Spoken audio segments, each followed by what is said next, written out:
அன்புக்குரியவர்களே, ஆண்டவர் இயேசுவின் இனிய திருப்பெயரில் உங்களை அன்போடு வாழ்த்துகின்றேன்.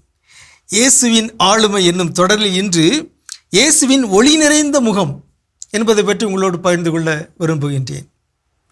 தமிழிலே ஒரு பொன்மொழி இருக்கிறது அல்லவா? அகத்தின் அழகு முகத்தில் தெரியும். எனவே முகம் என்பது ஒரு மனிதருடைய அடையாளமாக இருக்கிறது, முகவரியாக இருக்கிறது. எனவே முகம் என்பது நன்றாக இருக்க வேண்டும். முகம் நன்றாக இருந்தால் அகமும் நன்றாக இருக்கிறது என்று பொருள். வேறொரு இடத்தில் விவிலியம் சொல்கிறது, கடவுள் முகத்தை பார்ப்பதில்லை, அகத்தையே பார்க்கிறார். அதுவும் உண்மைதான். இருப்பினும் முகம் என்பது உள்ளத்தின் அழகை காட்டுகிறது. இயேசுடைய முகம் இரக்கத்தின் முகமாக இருந்தது, பரிவின் முகமாக இருந்தது. உங்களுக்கு நினைவு இருக்கிறதா? 2015ஆம் ஆண்டு நாம் இன்னொரு யூபிலியை கொண்டாடினோம். இரக்கத்தின் ஆண்டை நாம் கொண்டாடினோம். அந்த இரக்கத்தின் ஆண்டு பற்றி திருத்தந்தை பிரான்சிஸ் எழுதிய அந்த ஆணை மடல், அந்த மடலுடைய தலைப்பே இயேசு கடவுளின் இரக்கத்தின் முகம் என்பதுதான்.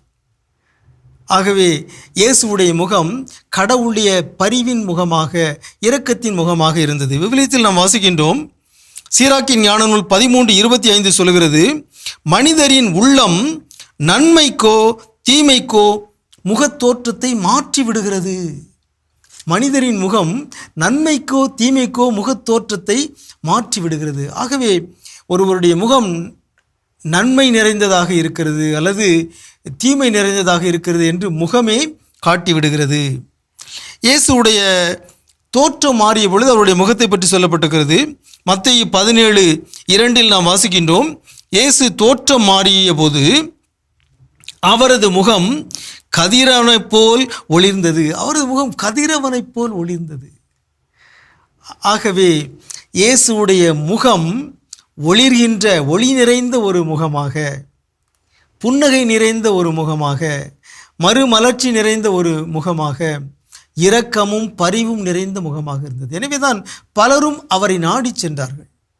பாவிகள் என்று அழைக்கப்பட்டவர்கள், ஒதுக்கப்பட்டவர்கள் என்று அழைக்கப்பட்டவர்கள், இந்த சமூகத்தின் விளிம்பு நிலையில் வாழுகிற எல்லோரும் இயேசுவை தேடி வந்தார்கள்.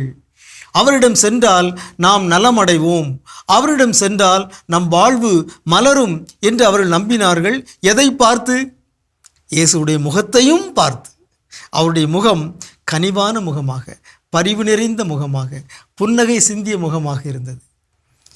அன்புக்குரியவர்களே, அந்த இயேசுவின் திருமுகத்தை நாம் போற்றுவோமாக. நாமும் பரிவும் புன்னகையும் மலர்ச்சியும் நிறைந்த முகமுடையவர்களாக வாழ்வோமாக. உங்களுக்கு அமைதி உரித்தாகுக.